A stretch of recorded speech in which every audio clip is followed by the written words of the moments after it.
So for this occasion, we have Victor Nieto, and he's going to lead the paper discussion. Victor is a bachelor student.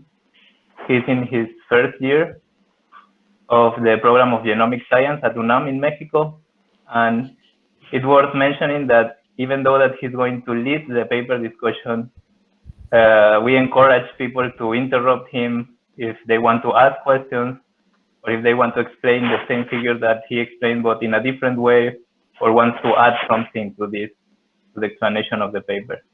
So, Victor, if you want to start, we can, yeah.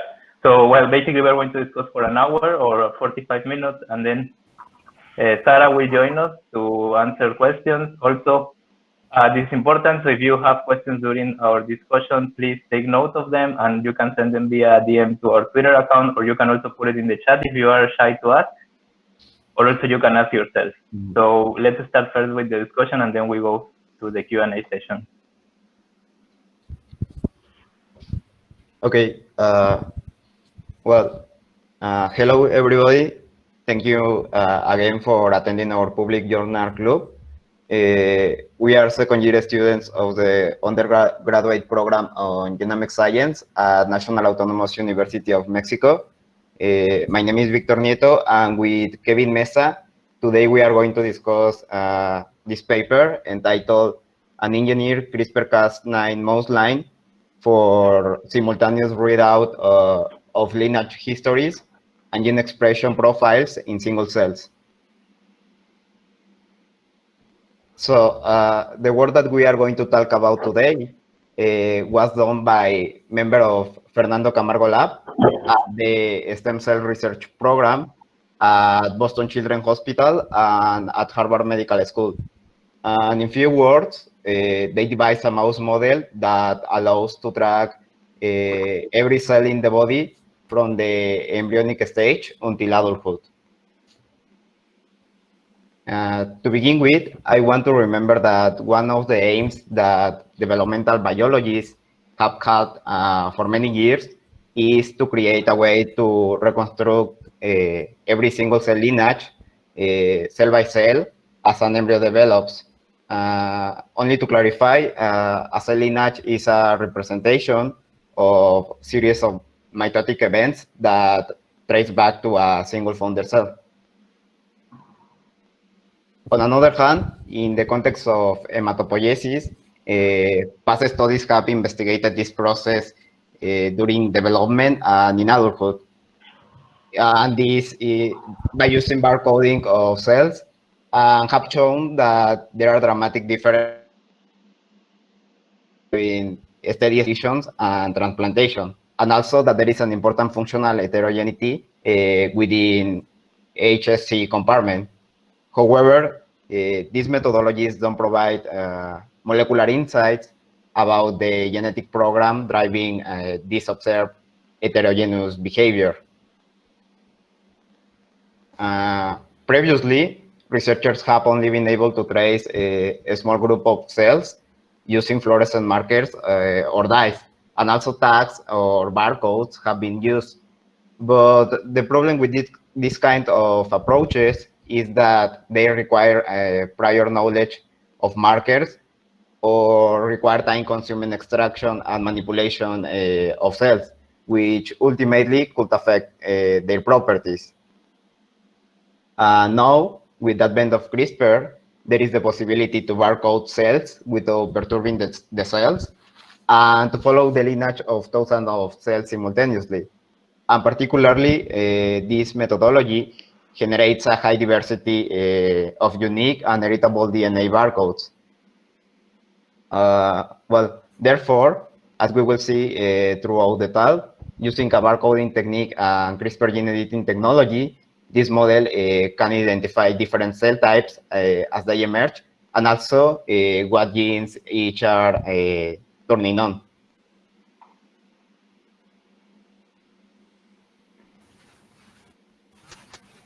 Okay, so first of all, to make this genetic construction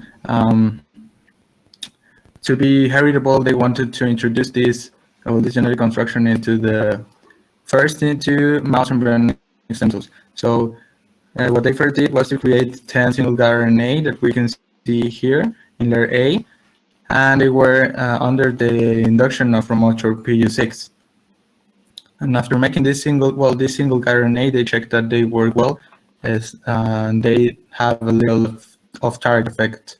And after making the single-guide RNA, they made here in letter B, we can see the genomic array.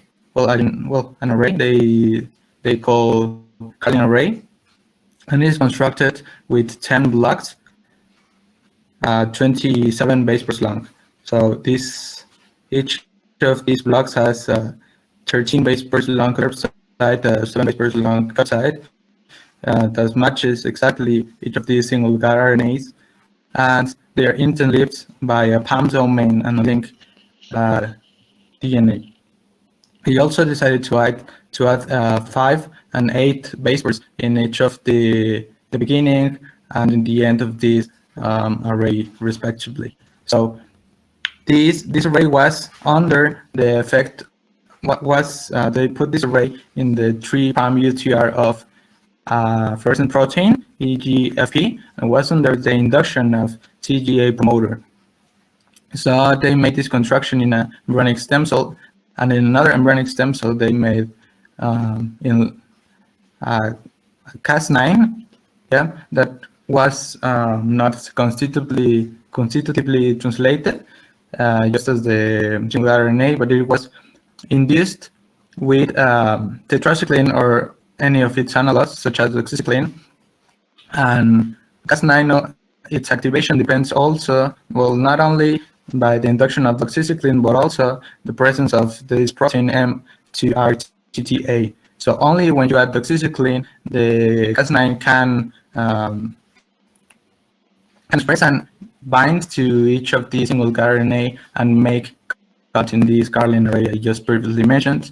And these techniques make use of the non-homologous end joining repair pathways. So the cell is going to repair and create a great variety of alleles.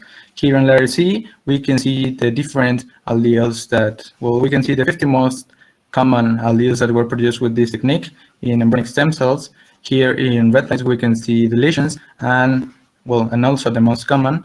And in blue lines, we can see insertions. We can also have this gray scale that represents the position in which each of these modifications occurred. Okay, then here in letter D, we can see the distribution of the lengths of insertions and deletions.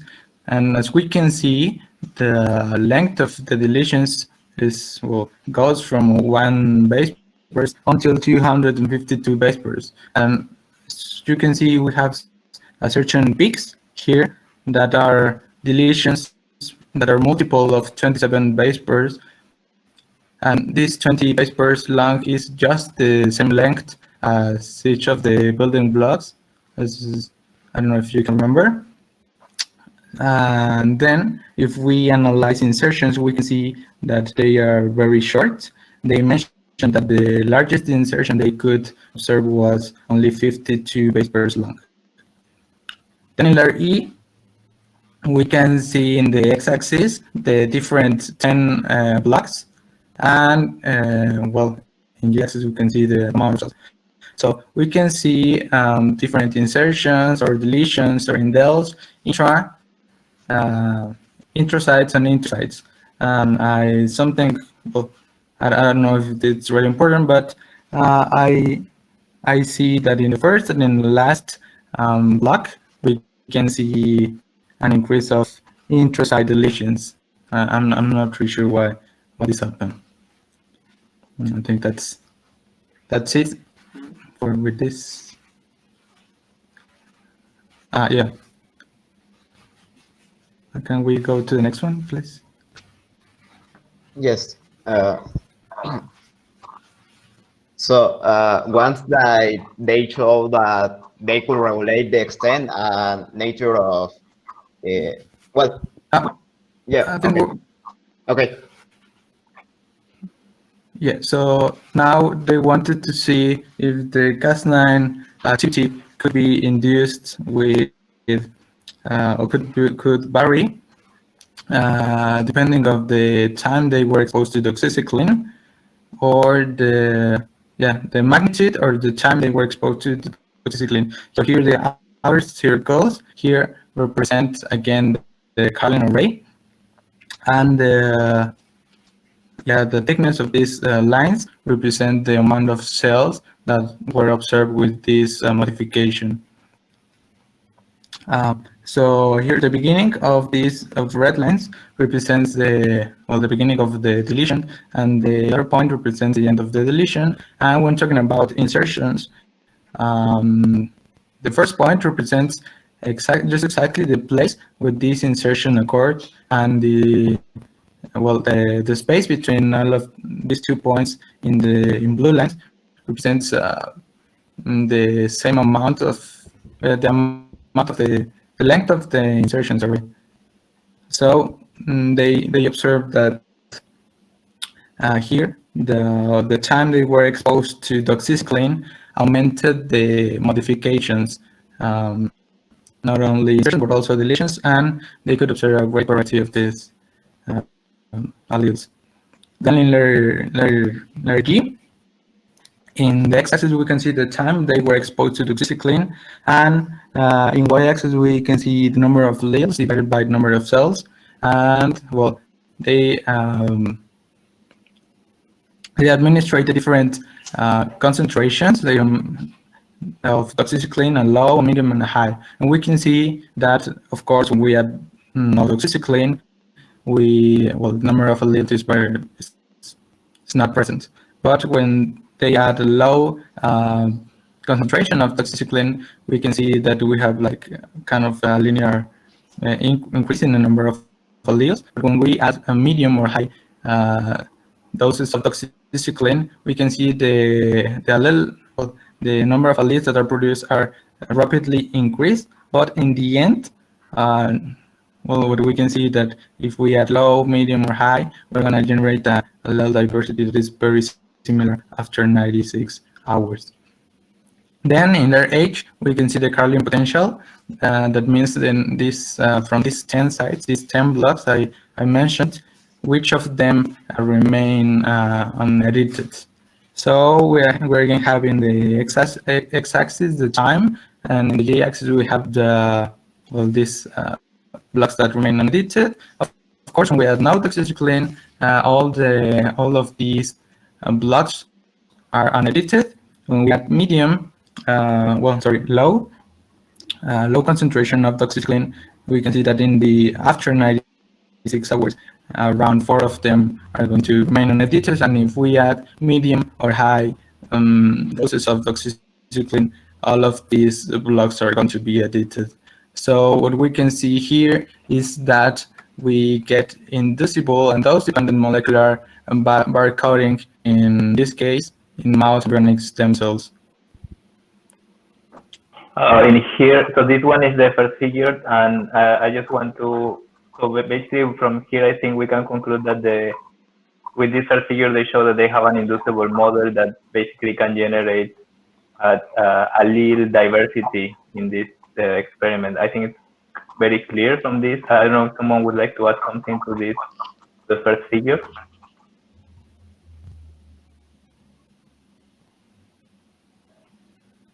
I don't know if someone else wants to add something to this. Okay. So then we continue. Thank you, Kevin and Victor. Yep. Okay. So after that, once they show that they could regulate the extent and nature of editing, as Carlos said, they wonder if it was possible to accrue sequential edits on the same CARLIN array. And to do that, they expose CARLIN embryonic stem cells to 1, 2, or 3 pulses of doxycycline interspaced by a period of 24 hours. And as we can see in panel A, there was an increase in the fraction of cells with edited CARLIN alleles, and also in the number of mutations accrued in each allele, and in the diversity of these alleles. So then to test if sequential pulses of doxycycline can be used to build a multi-level hierarchical histories for lineage reconstruction. They expose the cells to one pulse of doxycycline, as we can see in the diagram of panel B. And after that, they pick 8 colonies of embryonic stem cell clones for outgrowth and apply a second pulse of doxycycline. And by Sanger sequencing, and after the first pulse of doxycycline, they establish a ground root, as is shown in the panel C. On another hand, they develop an algorithm for lineage tree reconstruction that takes into consideration the expected CARLIN mutation pattern and assumes that the internal nodes are restricted to observed alleles. So in panel D, we can see the consensus tree where the color of a node and its branch to a parent correspond to the next generation sequencing library in which the allele was observed. And also, we can see the sequence of each CARLIN allele visualized as in the previous figure, and an histogram of the number of cells in which each allele was detected.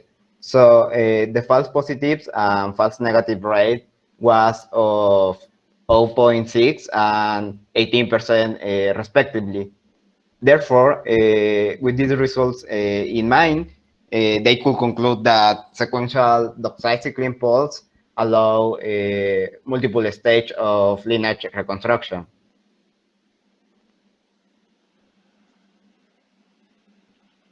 So just from the previous figure, also if someone wants to add something, if you can go back. Yeah. I think this figure is very interesting because basically shows a bit of what's going to be next. Like how are they going to be able to predict the lineage? So in here, after the first pulse, they do Sanger sequencing because you can get much better resolution, especially in this case that they are just sequencing a short piece, like a short fragment of DNA. You can use it kind of like a reference genome, and then this reference genome will help you reconstruct. And this is what we see in this amazing plot of like like a combined clade tree with the deletions. And I think it's very important to see how in the first pink box we see like a big block of the deletion of the first doxycycline hit, and then we start seeing the second allele variation that comes after the second pulse. So and this is I think it's worth mentioning because they had to code basically a complete new alignment method to be able to detect these variations. And I think this is something very novel and unique of this paper.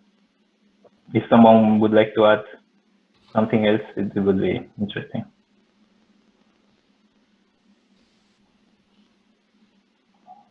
I think maybe just to point out that there are some, like a few cells that are just projecting to clusters that are not the correct one. Although they discard them in the analysis, is like important to know that that can happen when you would be doing this technique. That yeah. It's a very good point.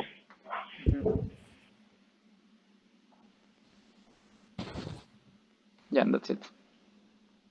Okay, so then we continue to the next figure. Thank you.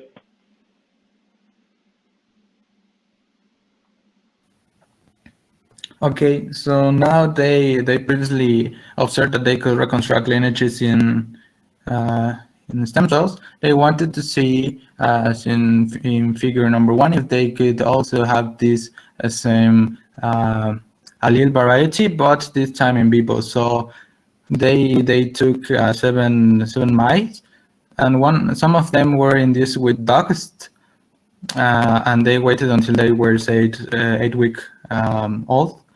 They waited then 3 days, and well, they separated them in 2 groups. Then the first group, and this the one that is down, they collected RNA from several tissues to make an editing analysis. And then in letter B, we can see in the x-axis the different tissues from which they took samples, and they made RNA-seq in order to see if these alleles were edited. So Here they observe around from 31 to 88 edited transcripts in almost every tissue, but with exception of the brain, the muscle, and the heart.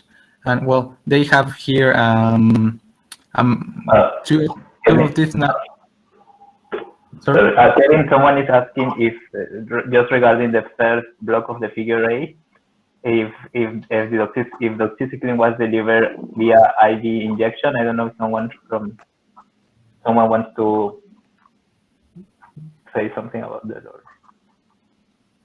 They talk about they try different ways, but I think the one that they stick was 1 week in drinking water and then an injection. IP injection. Oh, I found it. IP injections every other day. So during that week that they give the dogs in drinking water, they also give IP injections. Okay, great. Thank you. Yes, they made several proofs, and what I found it best for this induction was a 7 days dogs induction.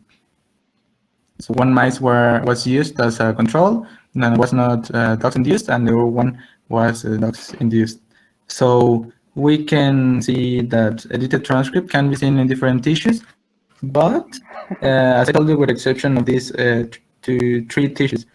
So they say that they don't see an increase in edited transcript in brain, and it is due to doxycycline cannot enter to neurons due to the hematoencephalic barrier. And well, in the other 2 tissues, if you remember, the genetic construction was inserted in 2 specific loci, ROSA 26 and COL1A1. And these 2 tissues have a low expression of these 2 loci, so it doesn't matter that that you have the construction, but if these loci are not expressed, you're not gonna see edited transcripts in the end, right? Then in letter C, we are going to see again the 50 most common allele variety, and we can see again in red lines the deletions, and in blue lines the insertions. And again with the grayscale we can see just the location in the position in which this modification occurred. Then in letter D we can again in the x-axis each of these blocks and the different modifications, insertions, deletion, intrasite and intersite that occur within these 10 blocks. The difference between this analysis and the other analysis was that it should make the transcript, and the one that was made in stem cell was made in with DNA, right? And well, that's something. And well, the other mice, we can return to layer A, and we can see that there's also a group of mice from which they extracted a certain sample from the bone marrow, and they preferably selected the granulocytes to analyze to make a diversity analysis. Sorry, letter C and letter D come from this experiment that I'm just mentioning, and they observed this, that they can also generate high diversity in vivo. Okay, so we have a question from Patrick Hunt. How does doxycycline-induced editing last? How long? Like, I think about the time.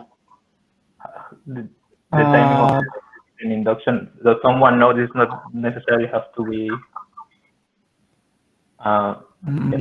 Not pretty sure. I think they mentioned in the article, but they said in parentheses that are not shown, but they say that they tested several time points and inductions of doxycycline, but they don't show any data regarding that. They kind of try to test the saturation of the induction of the editing in alleles by the timing after doxycycline treatment, but they don't test this in vivo. So yeah, it's not clear. If someone else want to add something, it's also encouraged. Yeah. It lasts enough to be inheritable, isn't it?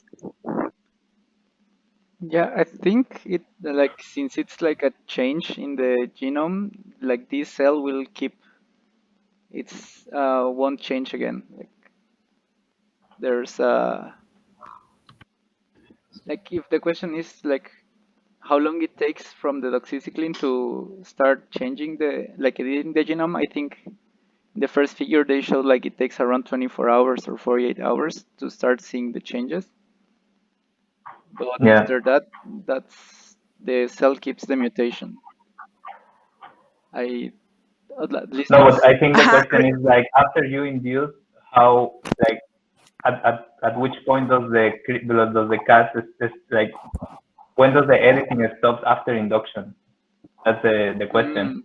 Because that once you do the pulse, then you would expect it to stop at some point, because otherwise you would keep generating new editings, and then this would make extremely hard to track the changes in the lineage. Yeah, that's true. Okay. Yeah, at least until 96 hours, they keep when they inject a low dose of doxycycline, they keep seeing changes, right? Like again in figure 1, in the last panel of figure 1, they showed that.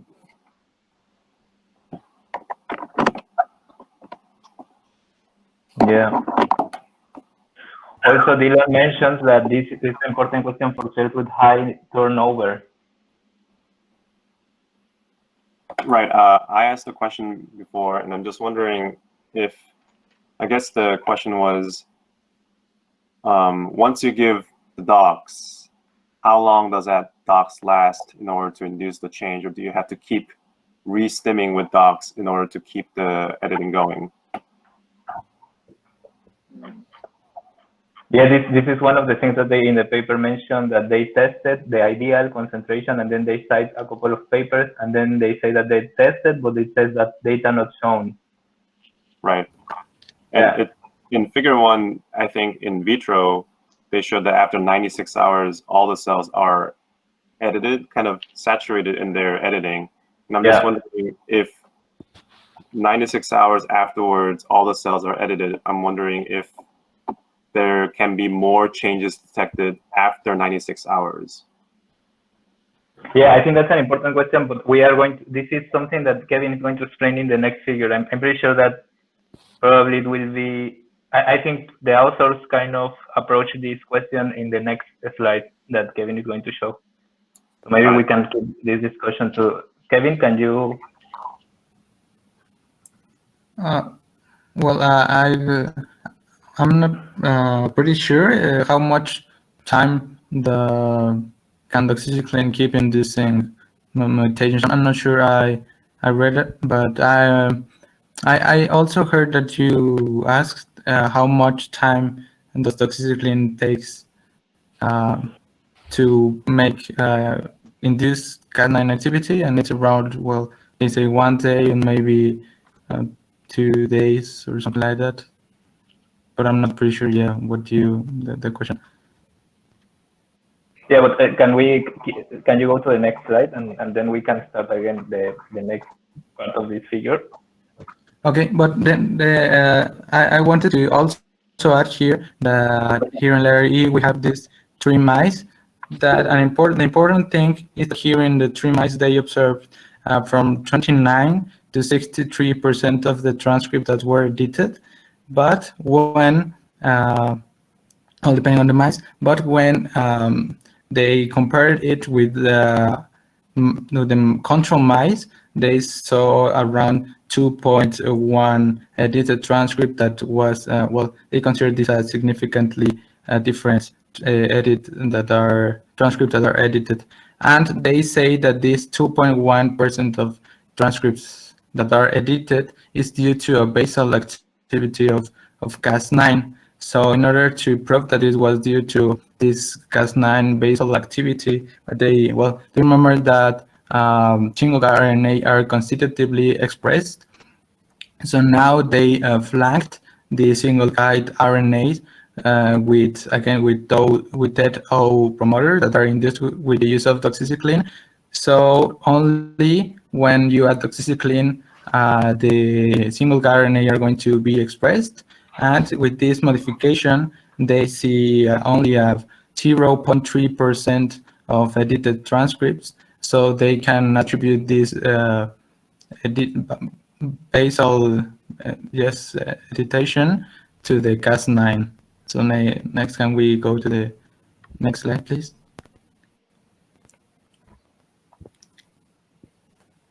So here in letter F, we can see the 3 mice that were used in the previous figure, and we can see here the different gene alleles and the corresponding transcripts. An interesting thing to highlight here is that they mentioned that around 88% of the alleles that were present in one mouse were absent in the other 2 mouse. In this case, they are highlighting the great diversity of barcodes that can be generated in vivo.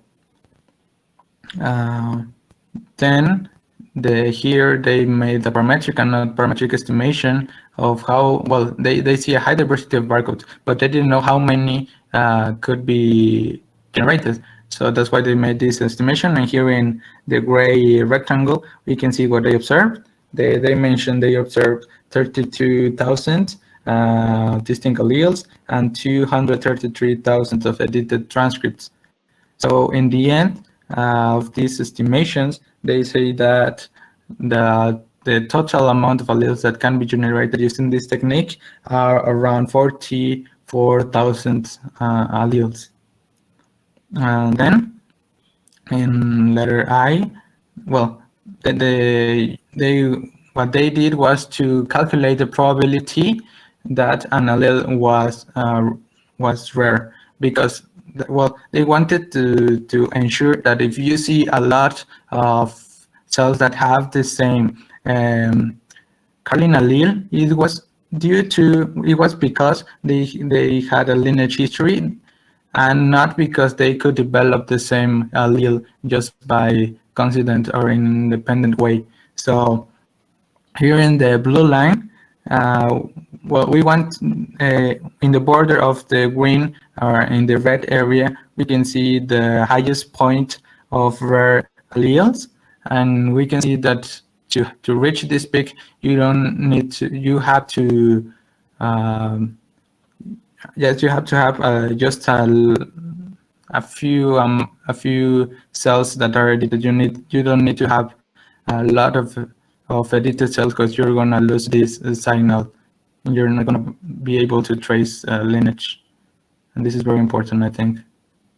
I think, yeah, exactly. It's very important also to overcome the possible experimental variation, because first in this part of the article, they build this bank of alleles, and they notice that there's alleles that can be generated with high frequency, meaning that because we're talking about a barcoding system that is only 276 nucleotides, and it's very likely that you will start generating the same allele over and over again.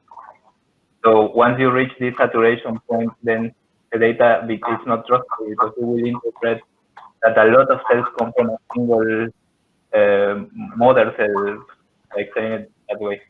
So in here, they basically define a statistical framework in which you can identify how high confident rare alleles, and basically this kind of set up the optimal number of alleles that you should work with that can give you relevant information. So it kind of goes in line with what Patrick was saying. So if doxycycline keeps if doxycycline activates the Cas9 and the Cas keeps editing, you will start also generating a high frequency of the same allele over and over again. I don't know if someone would like to add something. Also, if someone with a more computational background would like to explain a bit more of the figure G and H, like extend more about the interpretation of these two, it would be great. But for what we can understand is that this they explain at which point the number of new alleles that you do with this experiment will be saturated, and they also establish how many edited cells you should use to have a trustable experiment. Someone wants to add something, or we continue with the next figure?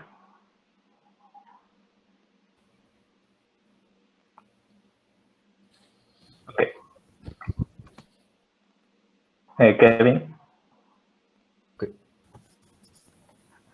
Yeah, can we? So we continue with the next slide, right? Okay. And then, well, to test if multiple rounds of CARLIN labeling could be used to obtain information about the cellular phylogeny in vivo as done in vitro, they set up timed pregnancies and applied 3 pulses of doxycycline at embryonic days 6.5, 9.5, and 13.5, as we can see in the panel A. And when embryos reach 8 weeks, they collect RNA from different tissues, such as intestine, brain, bone marrow, and others. So they use the tree reconstruction algorithm aforementioned, but as a pre-processing step, they only retain the alleles whose observed frequency was higher than the frequency in their bank. And we can see this information in the plot of panel B. And as we can see in the panel C, only a small fraction of the transcript were eliminated based on this filtering step across all tissues. The results of the consensus tree and allele sequence are here in panel D and E and are visualized as before. And on another hand, a relevant conclusion of figure F, where we can see the distribution of number of transcripts corresponding to each allele across all tissues, is that there is a low level of allele sharing across these tissues. And in those cases, as expected, are indeed derived from the same embryonic layer.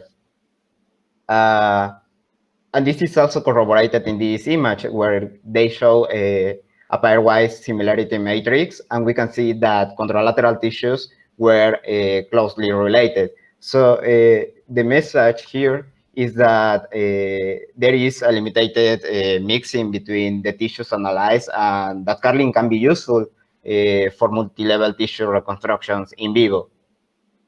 So I don't know if someone want to add something to this figure.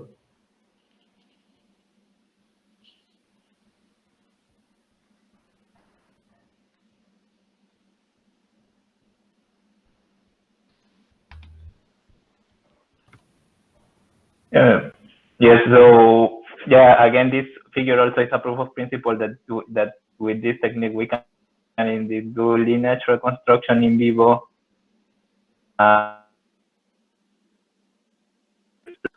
Actually, they found that once they calculate the distance between the tissues, important, and this is something that happens along the paper, is that this is not a completely unbiased analysis of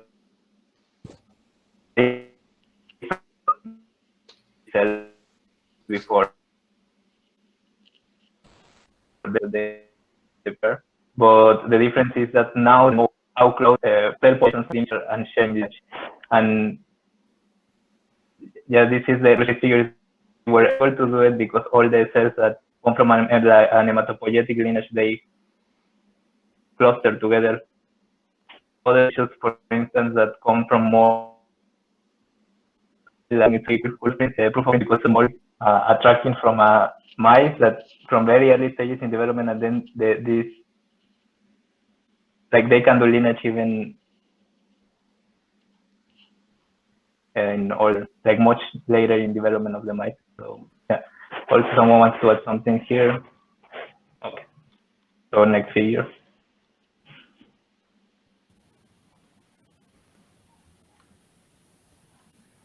Okay, so now they have proved that great allele variety could be generated, and that they could also trace cell lineage in vivo. Well, here as a preamble, they previously observed that blood progenitors would appear in embryonic day 10, and they would then migrate to the liver, to fetal liver, and they would undergo to extensive expansion, and then they would migrate to the bone marrow. So as they observed, well, as they knew that this blood precursor appeared in day 10, that's why they decided to induce doxycycline here in day 9.5, because they mentioned that the effect of doxycycline is not immediate. It lasts from just a little bit less than a day and a couple of days. They say that the real effect of doxycycline here can be observed between day 10 and day 12.5. So, well, then they add doxycycline here to embryos, and they waited until they were 8 weeks old, and then they extracted samples from bone marrow of 4 specific bones. It was from left and right femur and left and right humerus. And then using FACS, they sorted blood precursors, and they encapsulated this blood precursor with all these poly-T coated beads and RT mix in order to make RNA sequencing good. So then it was followed by amplification step of both the RNA and the CARLIN array, and it was followed by a sequencing using next generation sequencing. Okay, so then here in letter B, what we can see in the plot, well, they made a non-hierarchical clustering using UPAM, using specific markers that would allow to separate these all of these blood precursors. So what we can see here in the plot is the proteome plotted, and they could identify 6 different groups, such as hematopoietic stem cells, multipotent precursor, etc. What is important here is that they will focus in hematopoietic stem cells, and the other groups that were founded are going to be called non-hematopoietic stem cells. So then in letter C, here we can see again the proteome, and here they highlight the hematopoietic stem cell cluster, and we can see in green dots the parent hematopoietic stem cells, then in green rhombuses the progeny of these parent hematopoietic stem cells, then in blue dots we can see the hematopoietic stem cells but that didn't have a progeny, and then in yellow dots we can see the progeny, progeny of hematopoietic stem cells, but that no parent was founded for them. So, well, 60 clones or 60 alleles, CARLIN alleles were founded here, but they say that only 46 of them were significantly rare, which is very important, as we mentioned before, to ensure that they could trace cell lineage. So what is important here is that from these 46 clones, 27 of them had 1 hematopoietic stem cell, and 23 of these 27 hematopoietic stem cells had progeny that was non-hematopoietic stem cells, right? And from these progeny that was non-hematopoietic stem cells, it represents the 95% of it. So this agrees with the previous comments of other authors that said that hematopoiesis was driven for hematopoietic stem cells, and after this they could generate other type of blood precursors. So that's what happened. So then what they could also see is that the hematopoietic stem cell progeny was could be found in they were not evenly distributed among all of these bones that they analyzed. So here, to mention an example, they show clone 10 and clone 11, and as we can see, clone 10 is preferably in right humerus, and just three cells has in the left humerus has this allele. But in the contrary, clone or allele 11, we can see lots of cells in different bones, and we can see that it is evenly distributed. Well, if someone wants to add something, or we can, well, in maybe we can add some comment to the next slide. Well, I just want to add, and in this on letter D, that I think it's really curious and important that they found this this not random distribution of clones. So I think one of the things that actually the authors mentioned and highlight. So this is really curious, and you can make a lot of questions of what is driving preferentially the migration of one clones to different bones. I think this is really a cool data, and with this technology, we can now address these new questions. I think it's a marvelous result here. Yeah, they in the end of this figure here in the article, they say that after hematopoietic stem cells migrate from the fetal liver to the bone marrow, they suggest, as we can see here, that some hematopoietic stem cells were biased to get to specific bones. So, well, yeah, I completely agree with you. So maybe we can go to the next slide.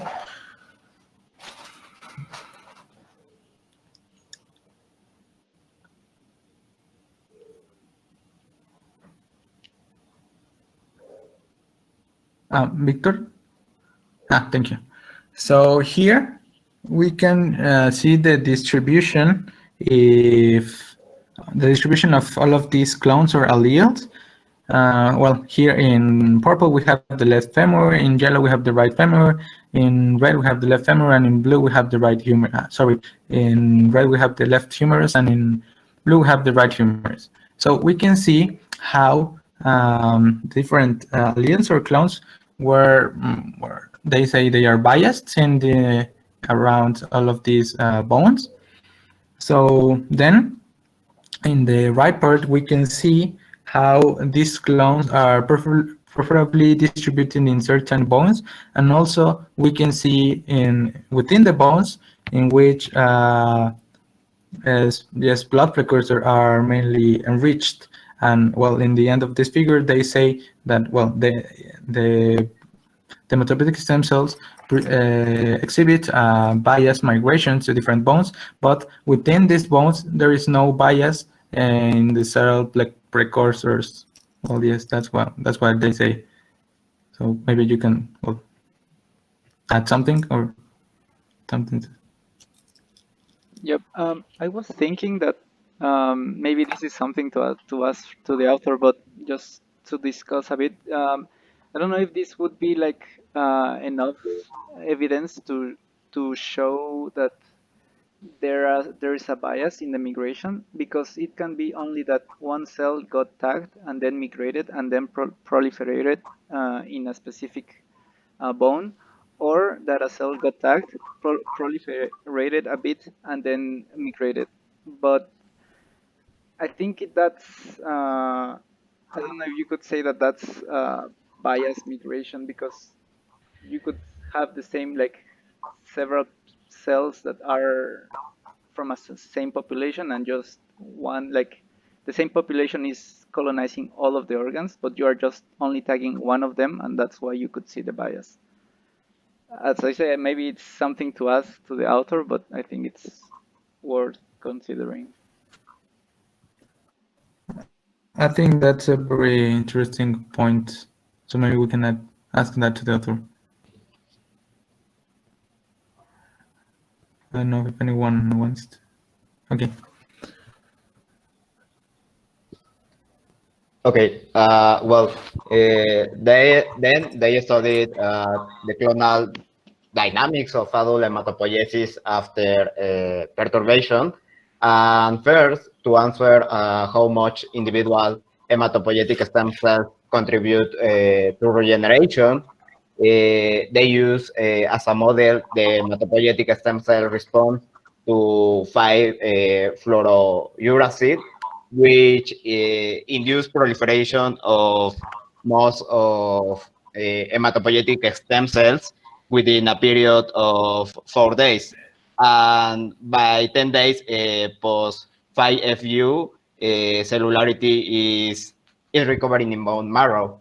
So as we can see in the panel A, they induce CARLIN labeling in 8-week-old mice before administering one dose of 5-FU via intraperitoneal injection.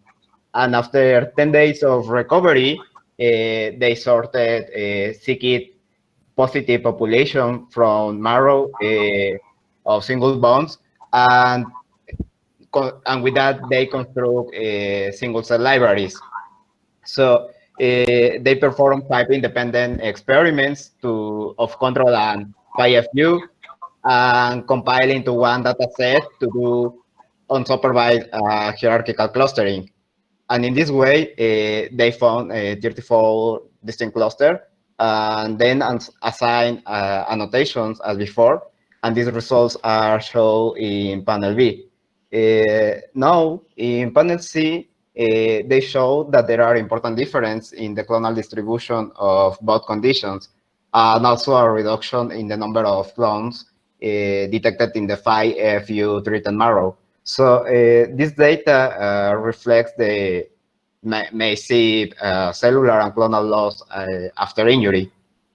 Then they use CARLIN to analyze the clonal contribution of hematopoietic stem cells to hematopoietic production. And as we can see in figure C, D, and F, in the absence of 5-FU, there was a minimal contribution of hematopoietic stem cells at the steady state, at least over this period of 20 days. And on the other hand, in the presence of 5-FU, the landscape was changed, and 31% of cells carried an edited CARLIN allele. And there was also an increase in the average size of rooted clone, and also in the distribution of size of these clones. The distribution of these clones was non-uniform, as is shown in the plot of figure E. So overall, this data indicates that a small number of highly active hematopoietic stem cells are responsible for the replenishment of the blood system following a cytotoxic injury. And this suggests a clonal bottleneck during regeneration, where only a small number of hematopoietic stem cell clones can generate a productive flow into the MPP and downstream compartments. Well, and finally, they wonder if CARLIN could allow identify gene signatures specific to the active hematopoietic stem cell state, because this is something that was missing in previous studies that use other clonal tracing models. So they perform a differential gene expression analysis, but in order to increase the number of cells used for that, they took advantage of the fact that parent hematopoietic stem cells were not uniformly distributed across the hematopoietic stem cell cluster. So therefore, they group the hematopoietic stem cell cluster into a parent and a childless cluster groups, such that this one contained a larger fraction of parent hematopoietic stem cells. And they found, well, yes, they mentioned that they found 45 differentially expressed genes, of which some of them were involved in hematopoietic stem cell quiescence and hematopoietic differentiation, for example. So in this way, they demonstrate that combined analysis of lineage and gene expression profile can, at least in principle, identify the molecular profiles that are behind the heterogeneous behavior in vivo.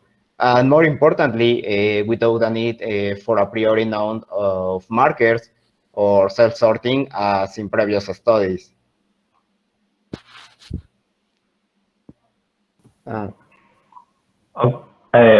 Thank you very much, Victor, for your presentation, and also Kevin. So now Sarah just joined the group. Hello, Sarah. Can you hear us? Yeah. Can you hear me? Okay. Yes.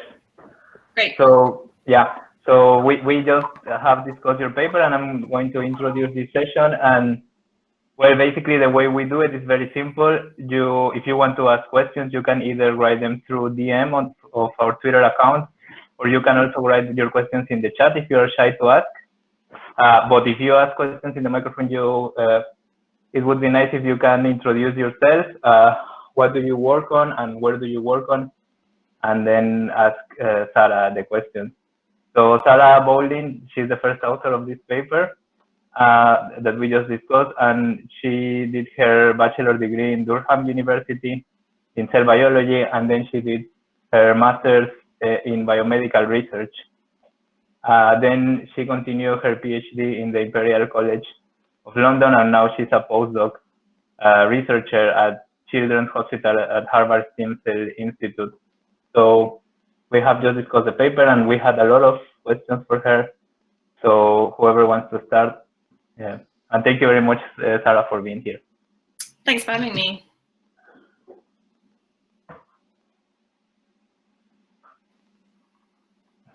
So if someone wants to ask first.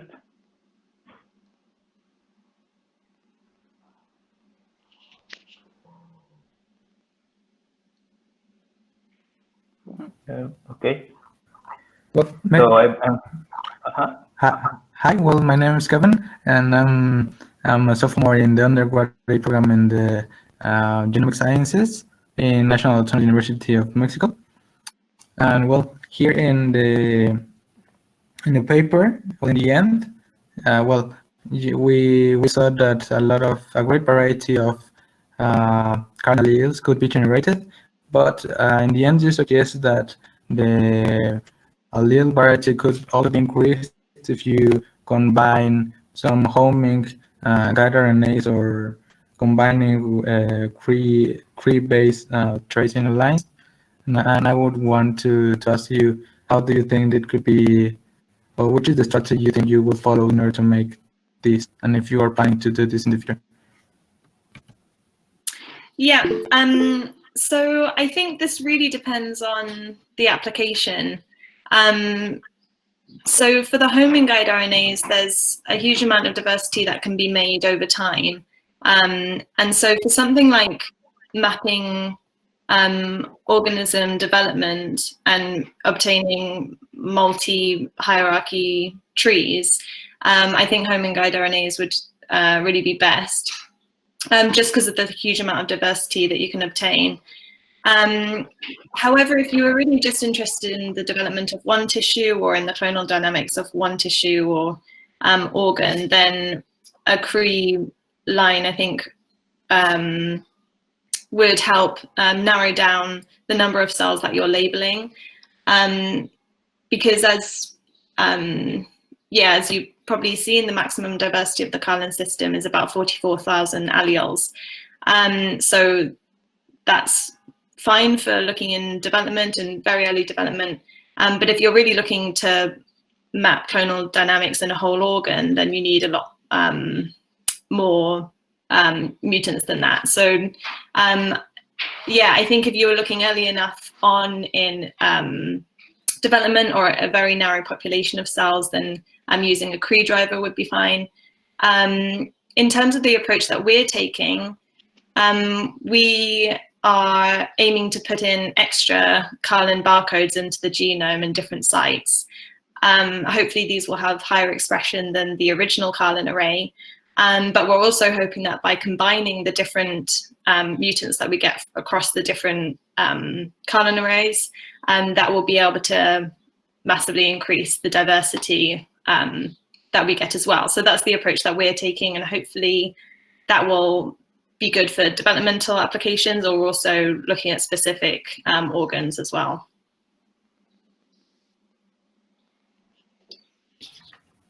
Thank you. Thank you very much. So, is there other one wants to ask another question? There's one on the comments. Oh. I'll ask a question if that's okay. Yeah. My name is Patrick. I'm a postdoc at Yale University Medical School working on biomedical engineering, drug delivery, and immunotherapies. I just had a question about what the optimal window of observation for the lineage tracing would be using the CARLIN system. Would it be days or weeks, which would be kind of important for temporal tracking in a disease model to see if you can track changes through time in a weekly or a monthly basis? Sorry, I missed the very start of what you said. So you're asking about labeling times, or about for the optimal window for observation. So I think if I understand the paper correctly, there's Dux induced changes, but that happens maybe once or a couple of rounds. But I'm wondering how long can you do the sequential editing for, and for how long can you track, for example, can you track changes in a sequential manner throughout a month of disease induction? I see, by giving a pulse every other day or something over a month. Right. Yeah. Again, I think this really relates to the application and what you're looking at, and if you have something specific in mind, or if you're just trying to create a lineage tree of the development of the tissue or developmental stage that you're interested in. One thing to note about the sequential barcoding is that it is very hard to computationally reconstruct. So I think this is a really big thing to think about, because yeah, if you're going to do a lot of sequential barcoding rounds, be pretty hard to reconstruct a tree that makes sense. So we did 3, and we were able to get lineage information. But I think if you really wanted to get a really solid tree, then you would have to make sure that the number of mutations that you get are well below the maximum diversity of the system. So I would say, if you are not, oh, sorry. So I would say doing this, I wouldn't do more than 3 rounds, to be honest, with the current system. However, just because of the diversity limitations. But I think with another system, if there were, with the homing guide RNAs, for example, it would probably be feasible to do many more sequential labeling rounds. Yeah, I hope that's a helpful answer. I think that what it comes down to is what the application is and what you're trying to look at.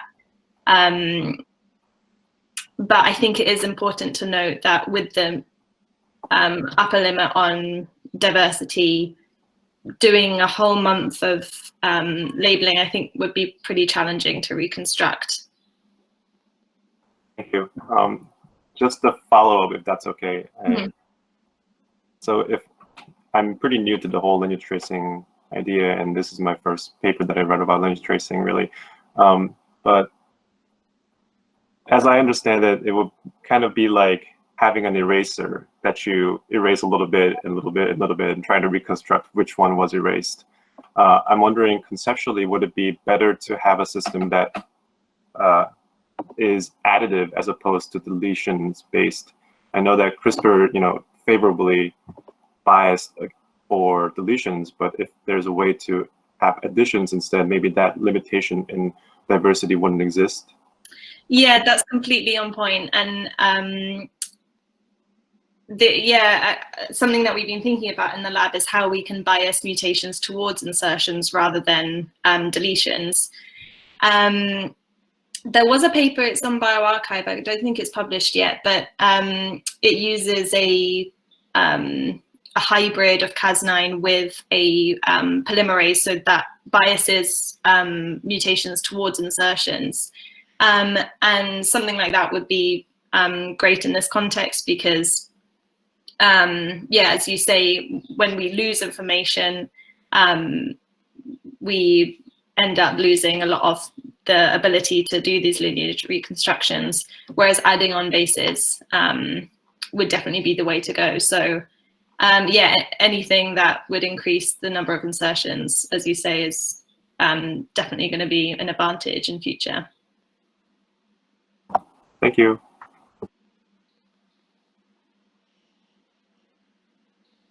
Hi, Sarah. So we have a question from the chat. Yeah. So it says, hi, Sarah, fantastic work and paper. I'm Dervis. I study Alzheimer at University College of London. Have you tried to use GFP to FACS sort cells? So there's two things for this. I think what they're getting is that we don't get 100% labeling, so that when we perform single cell analysis, up to, I don't know, 70% of our cells are actually edited, but the remaining ones aren't edited and we can't use that. So it would be really, really useful to have a way to sort out the ones that are edited and the ones that aren't edited.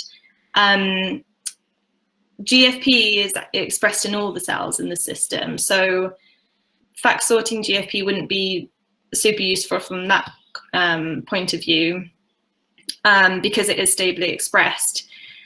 So while we would like to have a way of being able to sort out the edited cells, we're not doing that by sorting for GFP. Another thing to note about GFP is that it's actually expressed at very low levels, and we see a very, very minor shift in fluorescence on FACS.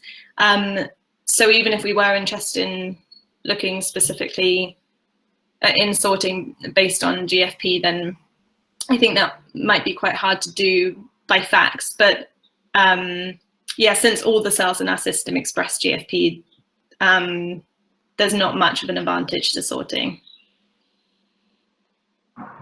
Okay, I also have another question. I'm a PhD student in the Max Planck of Epigenetics in Freiburg, Germany.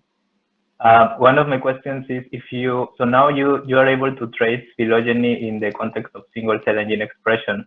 And I'm wondering if you try to correlate this with the current algorithms that can infer lineage based on gene expression. So if the lineage that is traced by gene expression bias in current algorithms, it kind of makes sense with your lineage trajectories predicted with your CARLIN mice. Sorry, to make sure I understood.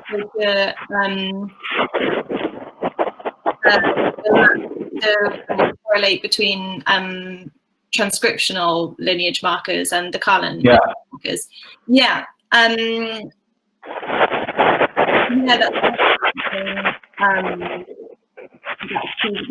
and I think, again, with specific questions that are being posed, I think you could definitely see if, you can, I think something that would be interesting is seeing that whether you can predict the lineage restrictions and then confirm that that's actually the lineage restrictions that take place using CARLIN. So to see how good the transcriptional profiles are at predicting the lineage maps. I'm trying to think if we showed that at all.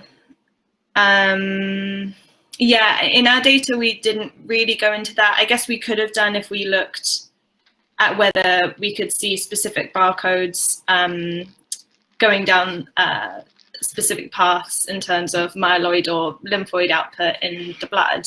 It's not something we looked into, but I'm sure that would be feasible. Yeah. Thank you very much. Does someone else have a question? Yep. Hi, Sarah. I'm Abiram from the Max Planck Institute, PhD student, first year. Max Planck Institute of Developmental Biology. Sorry. I was thinking if you could think the system could benefit somehow in an extra layer of inducible regulation. I'm thinking about maybe putting some elements of the system in control of a promoter or of a protein that's only expressed during cell cycle. So to reduce the time window when the system is active in order to try to tune better or reduce the high diversity of barcodes you get. Do you think that would be possible or useful in any way? I think it would be useful, but maybe from a different point of view. So in terms of making it more inducible than it is, I think we already have quite a good level of inducibility. So our background labeling is very low. It's less than 2% in most tissues. And the timing, the window of labeling, we think is pretty tight already. So I think from that point of view, putting it under the control of a promoter wouldn't be much of an advantage. I think where it could be really useful is is going down the molecular recorder route. So seeing if we could use CARLIN barcodes to read out other stimuli in the cell or events in the cell. So if you wanted to induce a round of labeling every time the cell divided, then putting it under the control of a cyclin-dependent promoter, I think would be the way to do that. And I think there could be quite interesting analysis that could be done from that kind of system. Does that answer the question? Yeah, thank you. So we have another question from the chat from Dylan Corvino. Hi, Sarah, brilliant paper. I'm a postdoc in Germany working on cellular plasticity. Just wondering, when will these mice be available at JAX as breeders or embryos? Or can we acquire them from your lab directly?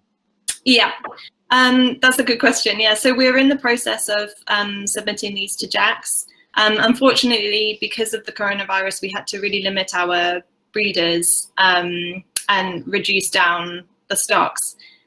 So we're slowly gaining access to the lab again. I've set up a bunch of breedings and they'll be submitted to JAX in the next couple of months. So I'm hoping that they'll be available, well, as soon as possible, but hopefully in the next year or so, in the next 6 months, maybe. Thank you. There are some other questions from the chat as well. Dervis Ali asked, how do we breed the mice? Is it 2 independently segregating alleles, homozygous for each? So we breed these mice, we keep the CARLIN side separate from the Cas9 side. So we have homozygous Cas9, and the M2 transcriptional coactivator homozygous mice, and we keep them separate from the barcoded guide RNA CARLIN allele mice, which are also homozygous. So that means anytime we want to do an experiment, we cross these mice together, and then we get 1 copy of the CARLIN guide RNA barcode sequence and 1 copy of the Cas9.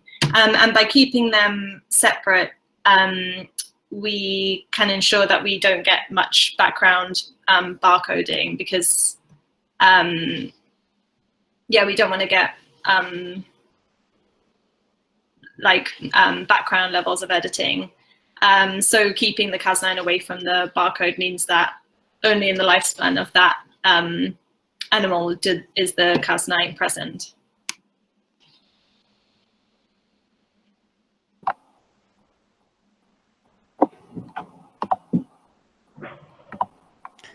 Someone else? Hi, Sarah, I have a question. Yeah, go ahead. Yeah, thank you for your paper. It's an amazing model, this mice. And well, I want to know, in figure 5, in those experiments, you show that larger clones are not uniformly distributed across the bones.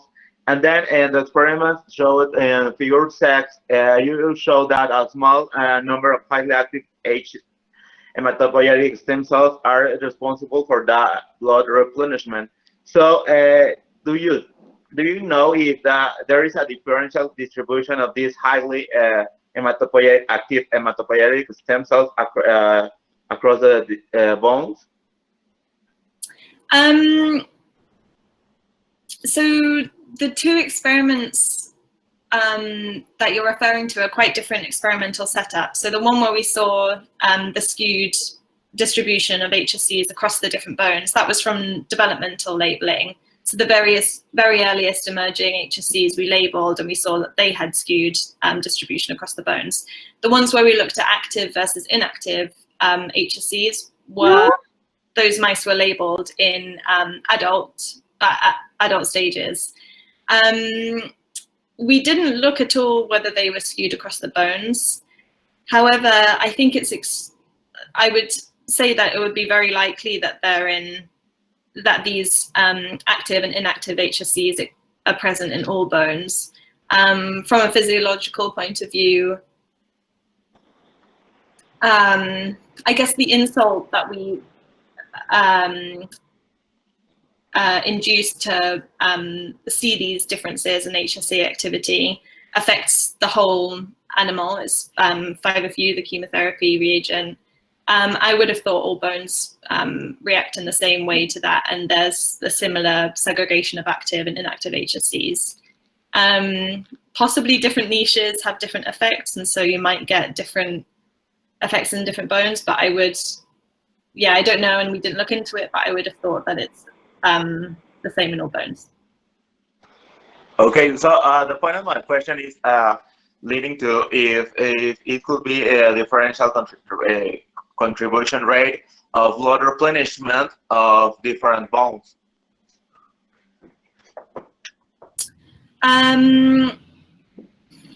So you're saying some bones replenish more than other bones? Yeah. Yeah, I don't think there's any evidence for that, and I think we can't rule it out at this stage, but I think based on what we know of hematopoiesis and bone niches, I don't think you'd get segregation of these environments, because I don't think there's functional segregation of the niches in different bones. But yeah, from the data, we can't rule it out. So definitely it would be interesting to look at this in future. Yeah, it could be. Thank you. Thanks. Hey. Hello. Oh, sorry. I had a question. Yep. Do you want to go first? No, go ahead. It's Patrick again. I had a question about one of the things that was in the paper. It said this cannot target the brain. And I was wondering if that's a common problem with the inducible lineage tracing methods. And if so, what would be some strategies to go around that? Yeah, so there were two possible reasons for this. Either it's doxycycline not being able to enter the brain, which would be potentially got around by administering the doxycycline differently. So we, in adult mice, it's in the drinking water, and we also do IP injection. So the blood-brain barrier would be a problem in terms of doxycycline access to the brain. So potentially different administration could get around that. However, another thing with the brain, I think, is that I'm not an expert on it, but I think there is either low expression of either the ROSA 26 or collagen locus in the brain, because it's been described in other lineage tracing systems. So the one that the collagen locus was initially described showed that there was low pre-activation of GFP in the brain. So this could be because of either low expression from one of these promoters or loci, or low recombination events. I don't know enough about the brain. I think it is quite a common issue, but I think there are other drivers which do have better labeling. So potentially using that could get around it.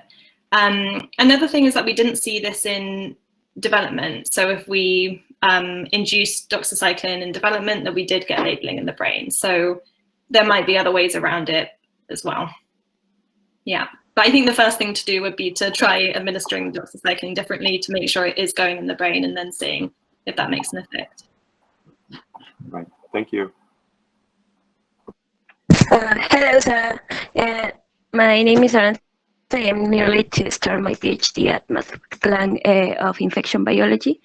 And I was wondering, do you automatize your algorithm setting the sequences come from the same plates? So I was wondering how this could be biased the in vivo lineage reconstruction. I missed the first bit of that. So our algorithm, you said something about the algorithms from the same place. I might have missed that.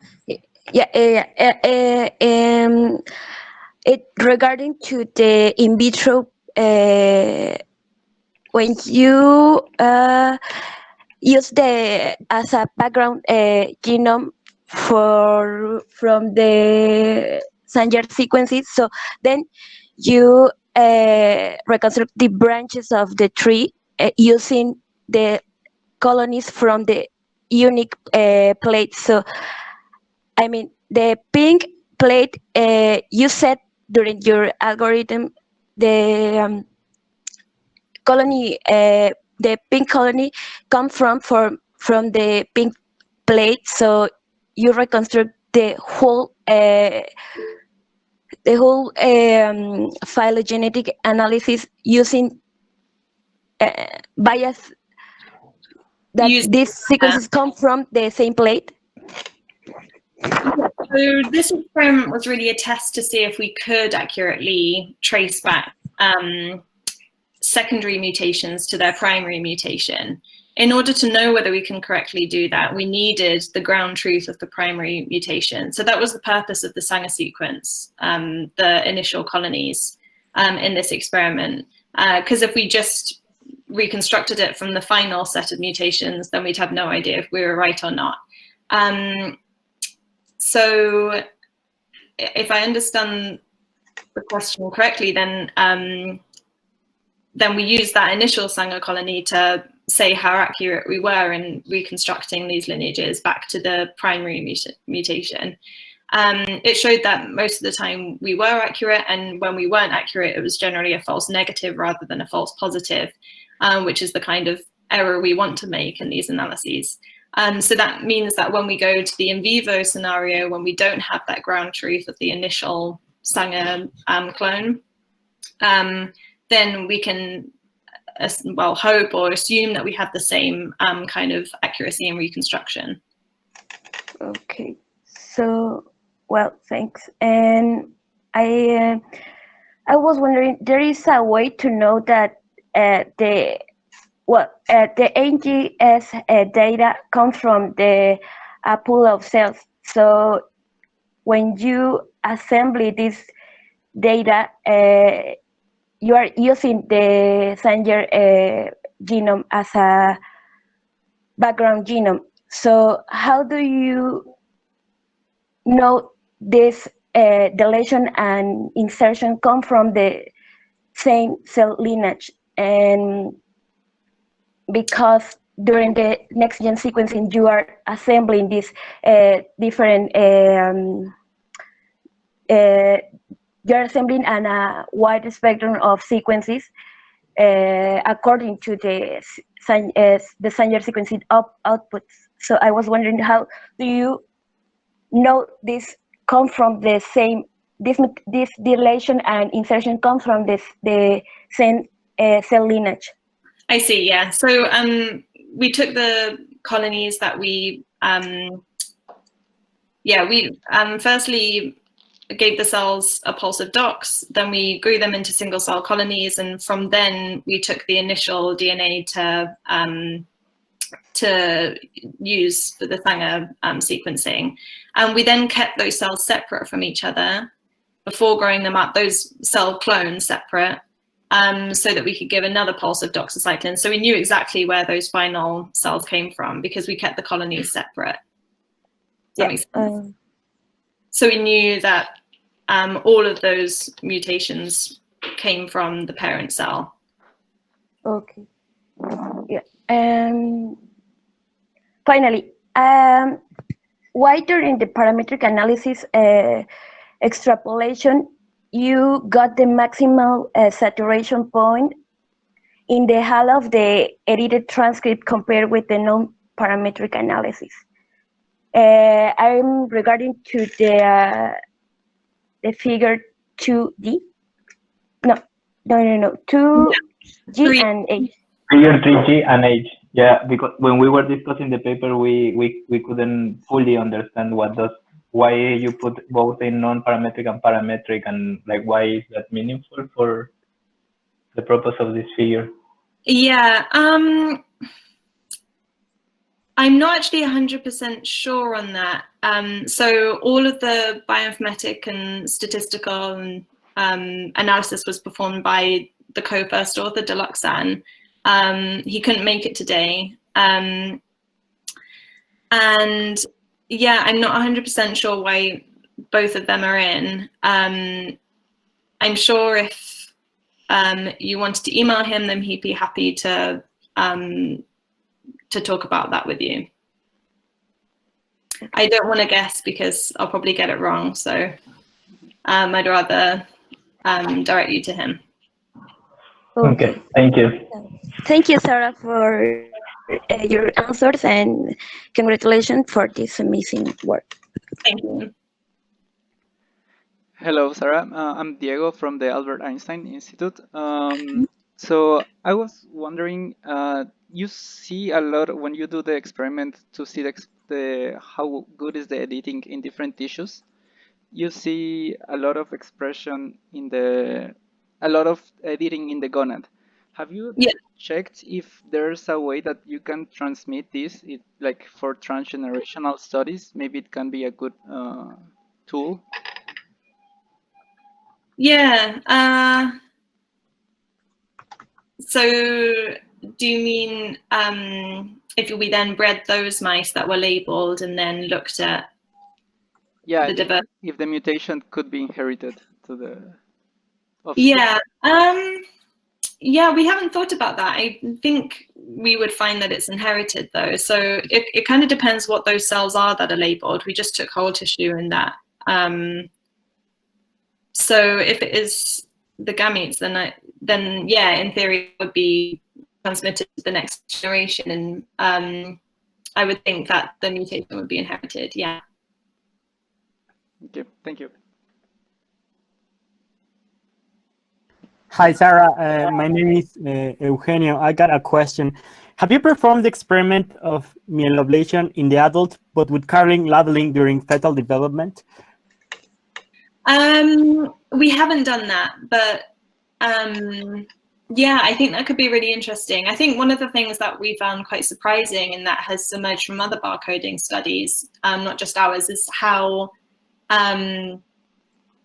HSCs seem to be quite well defined from early stages in development. So another study that came out recently using the PolyLox barcoding model is on bioRxiv at the moment, showed that HSCs seem to be segregated between active and inactive HSCs from very early stages. And so, yeah, potentially that also means that they have different susceptibilities to myeloablation or different response to myeloablation. So some HSCs might be more active. At the moment, I can only speculate, but yeah, I think it could be an interesting thing to look at. Thank you.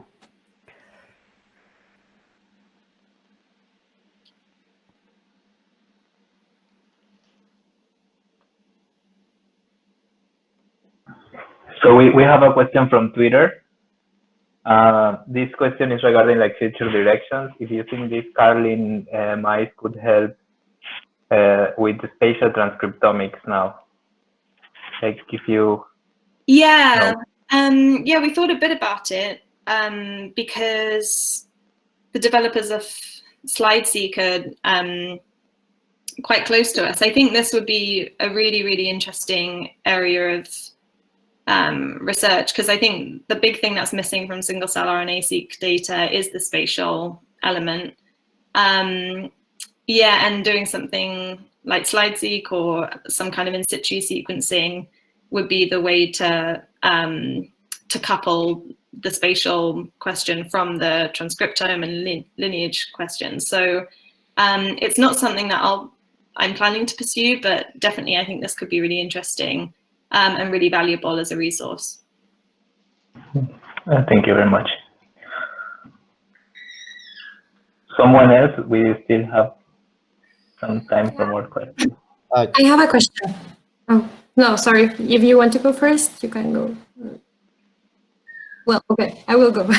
So, hello, Sarah. My name is Fatima. I'm going to start my PhD on the next term on ETH in Switzerland. And well, so one of the biggest questions in the cell differentiation field is how development is related with regeneration.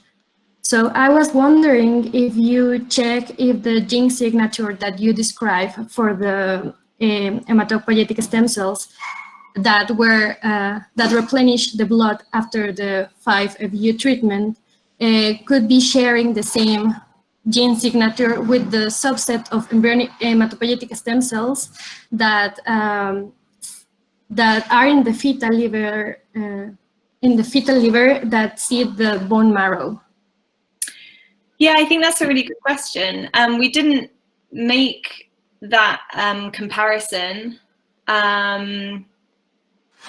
One of the things we found was that CDK6 was upregulated, and I know fetal liver HSCs are dividing, and so that might suggest that they have a similar developmental profile, but we didn't make any formal comparison between the two. But I think that could be a really interesting thing to look at, because you're right, perhaps it is these same pathways that get activated. Go ahead.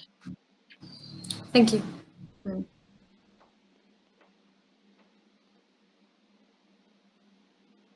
There was another question. Hi, it's Davis here. I have another question.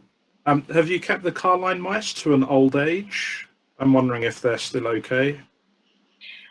We have, yeah. So the oldest mice we have that have been edited, I think they made it to about 2.5 years. Yeah, they got pretty old. I think an advantage of the system is the inducibility of the Cas9. So obviously we know that Cas9 and these edits can be quite toxic to embryos, well, to cells and to animals. But I think because the labeling window is so narrow and we do get this very low level of background editing, I think that really minimizes the organismal damage. So yeah, mice have reached old age. I've also, whenever I've done induction of barcodes in development, there's also been normal litter sizes, suggesting that there's not a huge level of death that occurs after labeling. Thanks very much. Also, you were mentioning Cree drivers before. Is that something that you have going already, or is it under development? It's not. So yeah, as I mentioned, the main thing we're looking at the moment is to increase diversity by putting in extra alleles. I think putting in Cree drivers, we'd want to have a very specific project in mind for that before doing those crosses. But I do think that would be a really useful model if someone did want to go down the path of looking specifically at the development of a certain population of cells, combining it with these different tools. And that's part of the advantage of having these this genetically defined model, is so that it is in theory easier to cross with other lines. Thanks, thank you.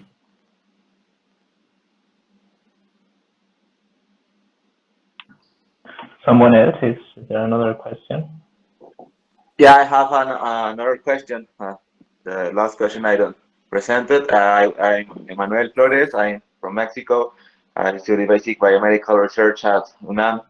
And I want to know if you check if the RNAs produced by the CARLIN alleles could have a secondary structure, or maybe that could have biological activity or anyone like that.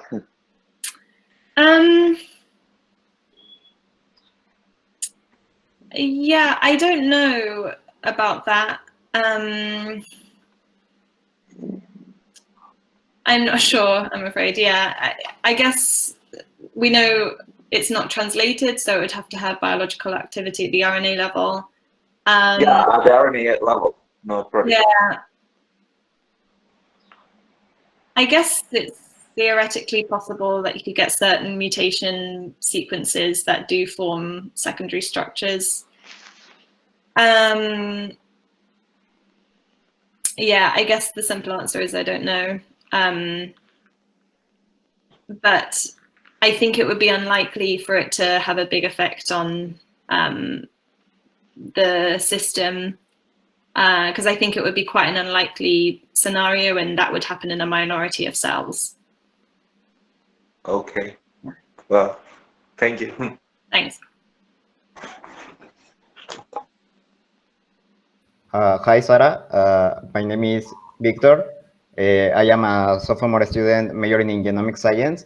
And well, you mentioned that one of the ways in which the method could be improved is probably by incorporating CARLIN in lossy, highly expressed, or using additional arrays. So have you already tried these improvements?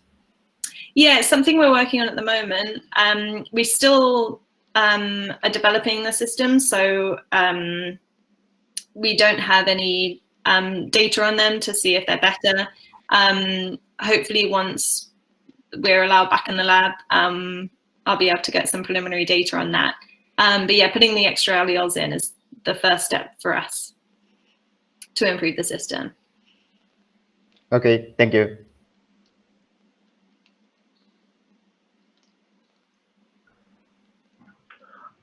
Okay, so if is there any other question? Yeah, So if hi, there's Sarah. Okay. I'm Kevin again. Well, here in the end of the paper, you mentioned that it would be very amazing to implement this technique with inducible, well, environmentally induced promoters, and instead of the administration of the system, and this could allow to identify food intake or certain pathogens. And I would want to ask which changes would you need to add in order to make this? Yeah, so the idea behind that is that rather than have Cas9 under the control of a doxycycline promoter, we'd have it under the control of an environmental stimulus promoter. So one that's commonly used in these sorts of molecular recording experiments is the Wnt response element, and that can, so if you put that in front of Cas9, then the degree of CARLIN labeling would be a measure for how much Wnt the cell has been exposed to. Yeah, another one is hypoxia, the HIF1 alpha recognition sequence. Then the degree of barcoding would be a readout for how much hypoxia the cell has been exposed to. So really, in theory, all that would be required would be to alter the promoter upstream of the Cas9. However, that is in theory, and obviously in practice, things are often more complicated. And so I think there might be other considerations to make, like the level of background labeling, or whether you want temporal control over when these when Cas9 is activated, not just anytime the environmental stimulus is there. So yeah, I think at its most basic, it would just be altering the promoter upstream of Cas9. But I think depending on what you really wanted to look at and what the question was, it might require some extra edits as well, like putting in, I don't know, a CRE-ER or something to make sure that you have temporal control of when you're looking at these types of events.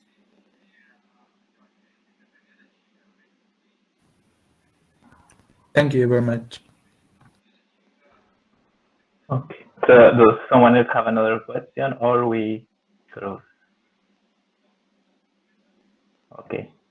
So Sarah, we want to thank you a lot for being here. It was very cool to have you here and be able to ask all these questions that we got after reading the article. So we have started this tradition after our last public journal club with the Hidalgo Lab, is that we would like to know what's the take-home message that you want to give the group of your paper. I think the main thing is that there's a new model that's available, that is publicly available, that should be able to be used by others for labeling in populations and tracing different cell types in their in vivo environment. I think the big advantage of CARLIN is that it's completely unaltered. It doesn't require a huge amount of perturbation to induce these labels. And obviously, the other big advantage is that you can simultaneously look at transcriptional profiles or epigenetic profiles in the cell to really look at the drivers of functional heterogeneity in vivo. So I really hope this can be a useful model for other people to use. Okay, thank you very much. And well, Eugenio, I think you want to say that something, or? I think you're on mute still. Sorry. Yeah. Thank you. I want you to share my screen to Victor. If you could stop us. Okay, thank you. I wanted to invite you all to our next session and of our public journal club. Just 1 second. Okay, here. So you can now see my screen, right? Hello. Yes. Okay. So we are next Tuesday. We're gonna have Arturo Chilskinski, which he described the neutrophil extracellular traps in neutrophils. So please, if you can join us, we're gonna discuss his 2004 science paper. So please share. We also have this on Friday. We have Caleb Dawson from Australia, who is gonna present this really cool paper about tissue resident macrophages in mammary epithelium. It's Nature Cell Biology. So please, if you want to share. And also from Harvard, we have Deepshika Ramanan, who is going to be joining us to another public journal club from this work entitled An Immunological Mode of Multi-Generational Transmissional Governs Acute Treg Set Point. So please share the initiative, tell all your colleagues, and thank you very much to Sarah to join us today. And just before we go, can you turn on your camera to take a picture and upload it on Twitter, please? Your camera. Okay, just 1 second. Hold on. Kevin, we're... Turn off yours, Eugenio, to take your photo. Okay, so I'm gonna... Okay. Okay. So, Kevin, Fatima. Yeah, it's loading. Okay, but thank you very much, all you guys, for joining us, and hope you can share to your colleagues. We're really excited and hope to see you next Tuesday. Okay.